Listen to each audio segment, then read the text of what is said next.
Fala pessoal, eu sou a Dani da Verdade Liberta e esse vídeo aqui vai ser polêmico. Lá no meu Instagram eu costumo dizer que o dízimo é bíblico, mas não é cristão. E isso leva a muitas perguntas e nesse vídeo aqui eu vou tentar esclarecer um pouquinho das coisas que eu aprendi sobre a verdade bíblica do dízimo e quero passar para que vocês também abram seus olhos. Talvez seja um vídeo um pouquinho mais longo, mas vale a pena ficar até o final. Se você quiser, aumenta aí na velocidade 2, que eu falo um pouco devagar, né? Eu sei. Então vamos lá, pessoal. Por que eu costumo dizer que o dízimo é bíblico, mas não é cristão? O dízimo é bíblico porque ele está na Bíblia. Existem muitas passagens que falam sobre o dízimo e eu vou examinar elas aqui com vocês, as principais, e conversar sobre elas um pouquinho. Por que eu falo que não é cristão? Porque Jesus nunca pediu dízimo. E os discípulos e apóstolos que vieram após ele não pediram o dízimo também. A gente vai analisar isso daqui e vai ficar mais claro para vocês. Então, antes de tudo, antes de começar, se você está aqui nesse vídeo, se você está aqui nesse canal, você tem que ter a mente aberta. Por que eu falo isso? Porque se você já vem com uma crença, se você já vem com a sua xícara cheia, já vem pronto para atacar pedra, você não vai entender, você não vai absorver nada. Agora, se você está aqui disposto a entender o ponto de vista, por que ela pensa assim? Deixa eu ver por que ela pensa assim. E aí, depois de toda a minha explicação, parar para pensar e falar, não, mas eu acho que nesse ponto aqui é errado, esse ponto aqui eu interpreto diferente, aí a gente conversa como pessoas adultas e maduras na fé. Então não venha com 7 pedras, venha com a mente aberta para a gente tentar entender. A primeira vez que a gente vê a palavra dízimo é lá em Gênesis 14, 18 a 20. A gente vê aqui Melquisedeque, que é uma figura externa à história bíblica, né? E esse é um parênteses que eu quero fazer. Presta atenção nisso que eu vou falar para vocês. A Bíblia, ela conta a história da redenção.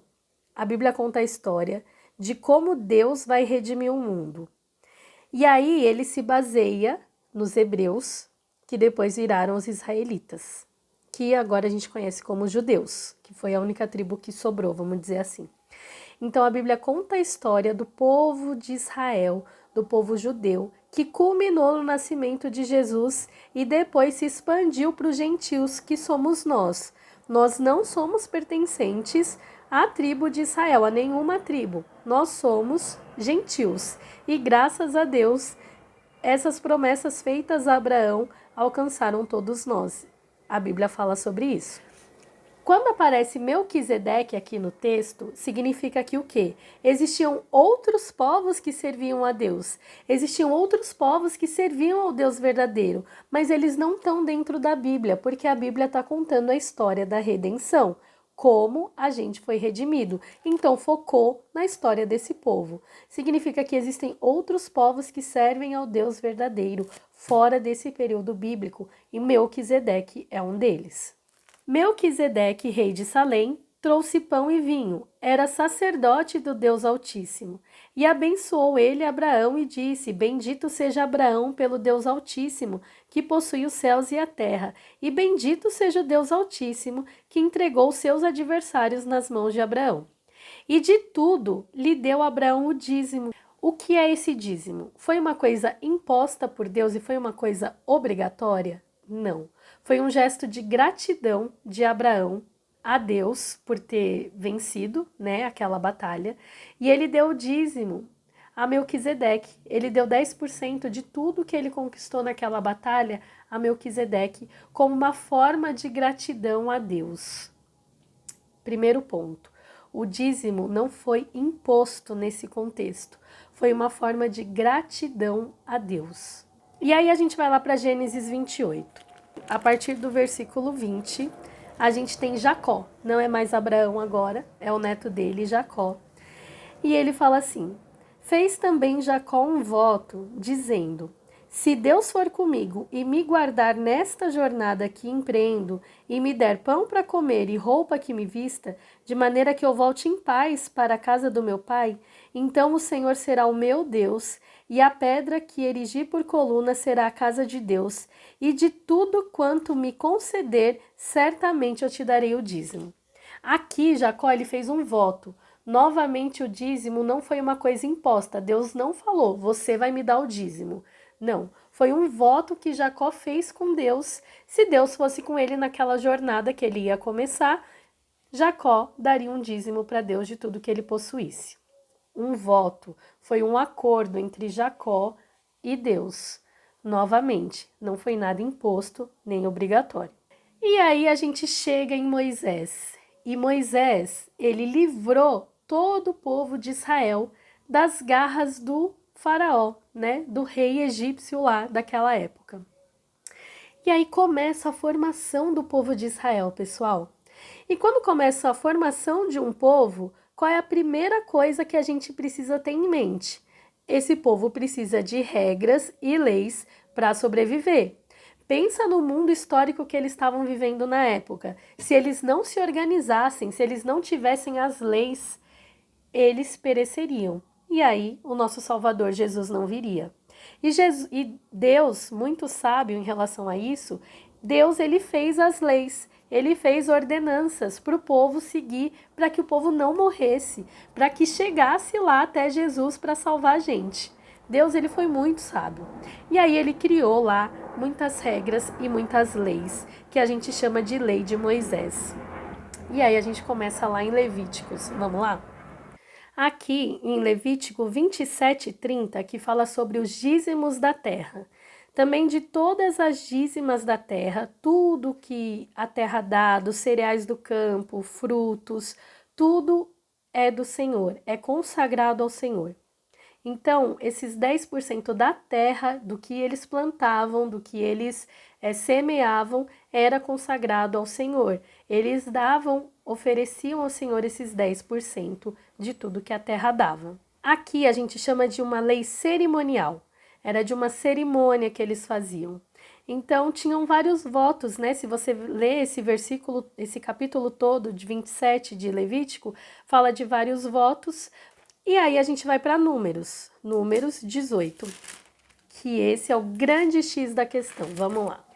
Números 18, a partir do versículo 21, fala sobre os dízimos destinados aos levitas. Para a gente entender esse ponto aqui, a gente tem que voltar um pouquinho para a gente entender a divisão das tribos. Para a gente entender, a gente tem que voltar um pouquinho na história.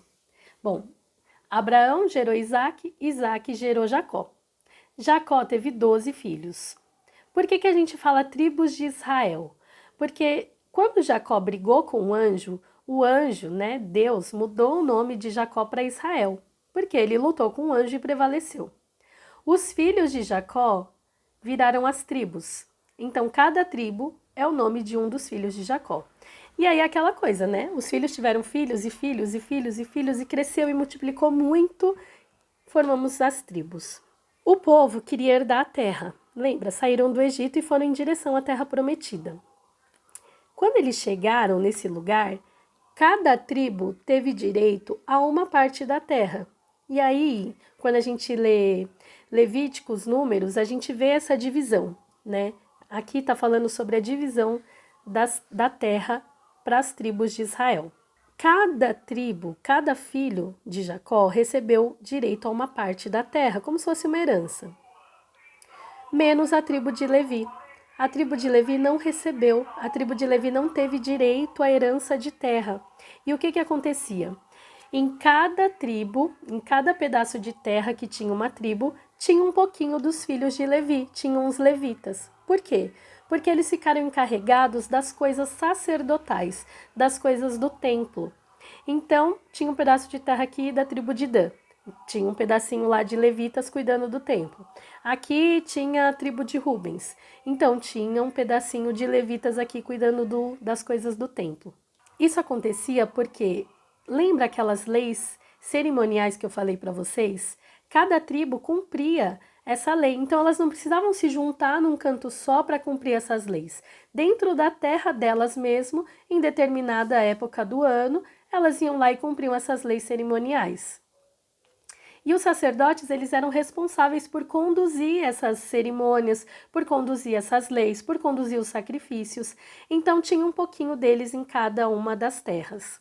Como eles não tiveram direito à herança, eles não tinham como se manter, vamos dizer assim, Porque as tribos poderiam plantar na terra, poderiam cultivar, poderiam criar gado, poderiam fazer o que elas quisessem.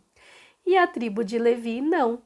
Então Deus, para sustentar a tribo de Levi, fez uma ordenança ao povo. Ele falou assim: olha, 10% de tudo que vocês fizerem e coletarem, vocês vão dar para a tribo de Levi, vão dar para os levitas. E a partir desse dinheiro que eles vão ter, e não era pouco, era bastante, porque o povo seguia a risca, né? Não é que nem hoje. O povo seguia a risca isso. Entre esses valores, entre essas ofertas, né, de comida e tal, eles tinham que arrumar o templo, eles eram responsáveis por tudo dentro do templo e eram responsáveis por ajudar órfãos, viúvas e pobres. O que acontecia? Quando a pessoa ficava viúva naquela época e não tinha com quem se casar mais, os levitas ajudavam essa viúva com mantimento, com sustento. O pobre, quando aparecia um pobre na terra, estrangeiro, também os levitas recebiam essas pessoas e cuidavam delas. Os órfãos que não tinham um parente também iam lá para a casa do templo e os levitas cuidavam dessas pessoas. Então, lá em Números 18, 21, fala assim: aos filhos de Levi dei todos os dízimos em Israel por herança pelo serviço que prestam, serviço da tenda da congregação. E nunca mais os filhos de Israel se chegarão à tenda da congregação para que não levem sobre si o pecado e morram. Mas os levitas farão o serviço da tenda da congregação e responderão por suas faltas. Estatuto perpétuo é este para todas as vossas gerações. E não terão eles nenhuma herança no meio dos filhos de Israel, porque os dízimos dos filhos de Israel que apresentam ao Senhor em oferta, dei-os por herança aos levitas, porque eu lhes disse, no meio dos filhos de Israel, nenhuma herança tereis. Então aqui Deus está falando isso, olha, eu não dei herança para os levitas, não dei pedaço de terra para eles, mas vocês vão sustentar eles. Vocês não vão precisar mais chegar no templo, porque quando eles chegavam, a presença de Deus era tão forte que se eles tivessem pecado, eles morreriam na hora. Então eles levavam as ofertas para os levitas, os sacrifícios, né, para os levitas, e os levitas se incumbiam de chegar na presença de Deus e oferecer esse sacrifício como oferta pelo pecado. E aí tem várias coisas, né, que fala sobre a purificação e tal, que vai culminar lá em Jesus no final. Mas, voltando para os dízimos, é basicamente isso. Entenderam? Os levitas ficaram responsáveis por isso. Por isso que eles recebiam os dízimos. E o que acontece hoje em dia? A gente tem pastores que são aptos para trabalhar, não teve ordenança nenhuma de Deus de herança, de nada, e eles falam que essa oferta, esse dízimo, né? Eles falam que esse dízimo é para sustentar a casa de Deus. A casa de Deus. O templo de Deus. O templo era aquele lá. Não era esse templo atual que a gente tem hoje, inúmeras igrejas. Não era isso. Esses dízimos eram para sustentar os levitas que não tiveram direito à herança da terra e para sustentar órfãos, viúvas e pobres. E hoje em dia o que a gente vê são pastores pegando o dízimo, muitas vezes deixam o templo ao Deus dará, porque com certeza vocês já devem ter visto que, tipo, além de você dar o dízimo e oferta na igreja, eles ainda fazem campanhas para ajudar a comprar um som novo, para ajudar a pintar a parede, para ajudar a arrumar o banheiro que quebrou. E onde está o dízimo e oferta, que é justamente para isso? Está sendo usado para quê? E aí vai um irmãozinho lá que está desempregado, tem 3 filhos, está passando fome, vai cortar a conta de luz e o pastor vai fazer o quê? Vai orar por ele, para Deus abrir uma porta de emprego para ele. Cadê o dinheiro que era para ajudar esse irmão nesse momento de necessidade? E não só o irmão que está na igreja, mas os irmãos de fora também, da comunidade, né? Não precisa estar necessariamente servindo lá no templo, não precisa estar frequentando, mas pode estar fora. Esse dinheiro é para isso. Dinheiro, tô falando de dinheiro, que naquela época eram outras coisas, né? Tô falando necessariamente de dinheiro. E aí a gente entra na questão do dízimo ser bíblico, tá na Bíblia, acabei de ler para vocês, mas não é cristão, porque Jesus nunca pediu o dízimo para si. Jesus vivia de ofertas. Lembra da oferta da viúva pobre? Ele vivia de ofertas. Por que Jesus não pediu dízimo? Porque Jesus conhecia a lei e ele sabe que o dízimo era para a tribo de Levi, era dos levitas, não era para ele que era um judeu. E aí muitas pessoas usam aquele Mateus 23 para falar que Jesus falou sim sobre o dízimo. Vamos lá ver o que Jesus falou do dízimo? Mateus 23 fala assim: Ai de vós, escribas e fariseus, hipócritas, porque dais o dízimo da hortelã, do endro e do cominho, e tendes negligenciado os preceitos mais importantes da lei, a justiça, a misericórdia e a fé.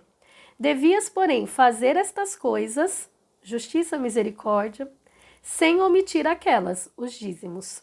O que Jesus está falando aqui?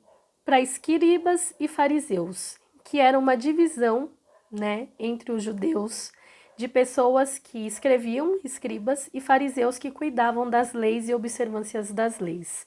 Jesus falava que eles olhavam tanto para a lei, tanto para, olha, não deixa faltar o dízimo, não sei o quê. Olha o dízimo, você não deu o dízimo aqui, ó. Você vendeu isso daqui, o cominho, e você não deu o dízimo dele. Eles observavam muito isso, mas o que eles esqueciam?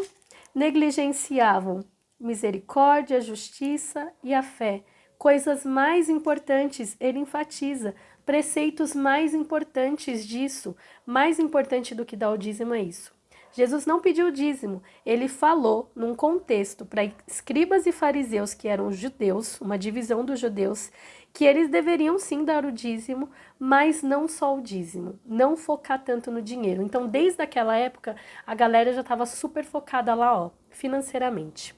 E aí, o ponto mais importante, o ponto-chave, Hebreus 7.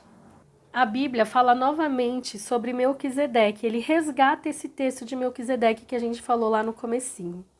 E aí ele começa a falar sobre o sacerdócio de Melquisedeque, né? Depois vocês leiam o capítulo 7 inteiro, que é muito bonito. E aí ele fala assim no versículo 5, Ora, os que dentre os filhos de Levi recebem o sacerdócio, têm mandamento de recolher de acordo com a lei os dízimos do povo, ou seja, dos seus irmãos, embora eles tenham descendido de Abraão. Entretanto, aquele cuja genealogia não se inclui entre eles, recebeu dízimos de Abraão e abençoou o que tinha a promessa. Falando de Melquisedeque. Melquisedeque não era levita e recebeu um dízimo. Evidentemente, é fora de qualquer dúvida de que o inferior é abençoado pelo superior. Melquisedeque era superior a Abraão e abençoou ele. E aí, gente, no versículo 12 fala assim: Pois quando se muda o sacerdócio, necessariamente há também mudança de lei. É como se fosse o presidente. O presidente assumiu e tinha determinados pontos em lei para fazer.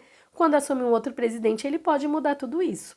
E Hebreus aqui está falando, quando se muda o sacerdócio, necessariamente há mudança de lei. 13. Porque aquele de quem são ditas estas coisas pertence a outra tribo, da qual ninguém prestou serviço no altar. Pois é evidente que nosso Senhor procedeu de Judá, tribo a qual Moisés nunca atribuiu sacerdotes. Ou seja, Jesus descendeu da tribo de Judá, judeu. E judeu não tinha como ser sacerdote, porque o sacerdócio era da tribo de Levi. E isto é ainda mais evidente quando a semelhança de Melquisedeque se levanta outro sacerdote, constituído não conforme a lei de mandamento carnal, mas segundo o poder da vida indissolúvel. Porquanto se testifica, falando de Jesus, tu és sacerdote para sempre, segundo a ordem de Melquisedeque. Ou seja, gente, quando Jesus vem, ele muda essas leis que foram estabelecidas lá no tempo de Moisés. Nessas leis, somente a tribo de Levi era sacerdote. Jesus agora se fez o sacerdote maior.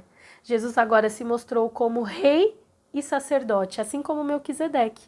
Melquisedeque, lá em Abraão, lá em Gênesis, ele representava o sacerdócio e representava o reinado.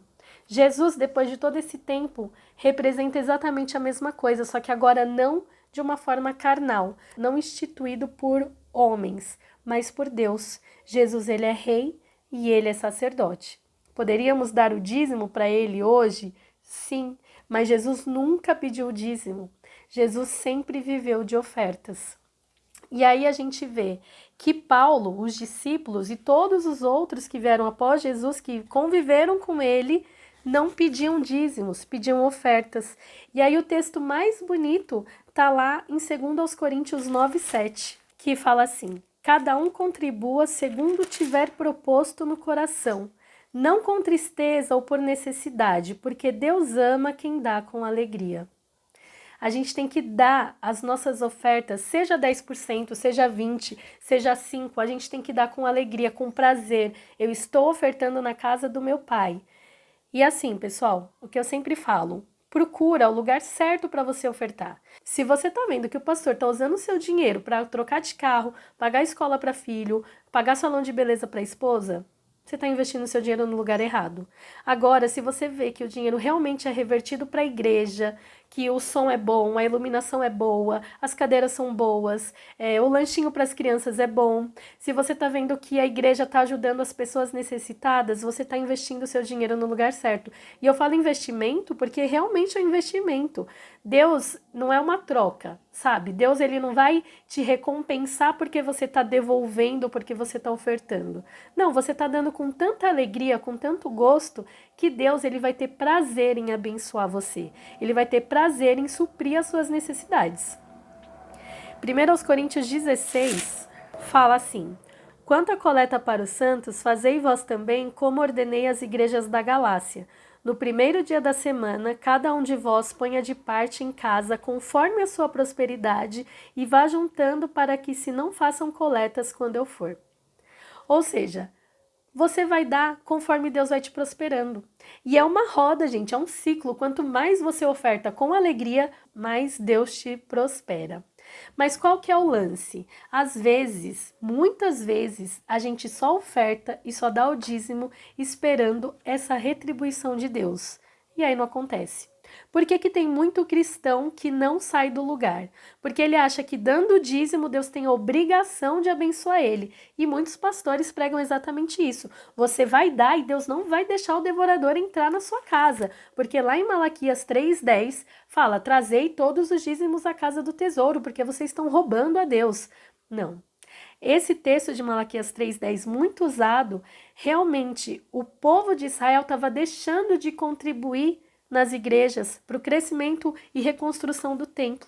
E aí Deus estava falando: olha, gente, eu ordenei isso, vocês têm que trazer os dízimos, eu ordenei para essa tribo específica, para vocês darem o dízimo para elas reconstruírem meu templo, e vocês não estão fazendo isso. O gafanhoto vai ir atrás de vocês. O gafanhoto não é o diabo, era o gafanhoto mesmo. Eles tinham plantações, eles viviam disso. Se o gafanhoto fosse, ia devorar tudo. Não é um demônio. Então a gente tem que sair dessa bolha, a gente tem que sair desse engano que a gente tem de que se a gente não der, o diabo vai vir e vai pegar da gente. Olha só, a gente vive com medo, a gente tem medo de tudo. A gente tem medo do diabo vir e pegar e não sobrar nada. Aí a gente fica com medo de não dar para Deus, porque Deus vai se vingar da gente. Aí a gente quer dar para Deus porque a gente quer ter alguma coisa em troca, porque Deus tem que abençoar a gente porque a gente está dando. E não é assim que funciona. Paulo, ele já falou: Deus ama o que dá com alegria. Se você está dando de coração com alegria realmente para ajudar e não para ter alguma coisa em troca, Deus vai abençoar a sua vida. Deus vai retribuir isso para você. E não vai dando pensando nisso, porque enquanto você estiver pensando nisso, você não vai ser abençoado. Mas quando você parar de pensar e simplesmente der, Deus vai te dar. Boa medida, recalcada, sacudida e transbordante. Vai transbordar. Tanto que você vai querer ofertar até mais de tanta gratidão que você vai ter. Então, pessoal, quando eu falo sobre o dízimo ser bíblico, mas não cristão, é sobre isso que eu estou falando. Você não precisa ser obrigado a dar nada. Você dá quando o seu coração manda e você dá com alegria. Não estou falando para você parar de dar o dízimo, parar de dar ofertas. Você tem que fazer isso não por obrigação, não por medo, fazer com prazer. E aí sim, tudo vai fazer sentido e as coisas vão começar a dar certo na sua vida. Essa é uma chave da prosperidade que eu aprendi, que quando a gente faz sem pensar em benefício próprio, mas pensando em abençoar o próximo, seja qualquer coisa, seja um prato de comida, seja o seu tempo disponível, quando você faz isso, pensando em ajudar a outra pessoa, Deus, ele vai de encontro à sua vida e ele supre todas as suas necessidades. Essa é uma chave bíblica. E é o que eu sempre falo para vocês, e eu continuo falando. A verdade liberta. Corram em busca da verdade, porque ela liberta. Se você gostou desse vídeo, deixa o seu curtir, encaminhe esse vídeo para quem você acha que realmente precisa conhecer essa verdade bíblica e precisa aprender a prosperar. Comenta aqui também nos comentários alguma situação que você já passou na sua vida, que você já viveu relacionado a isso, abusos muitas vezes psicológicos dentro da igreja. E a verdade liberta.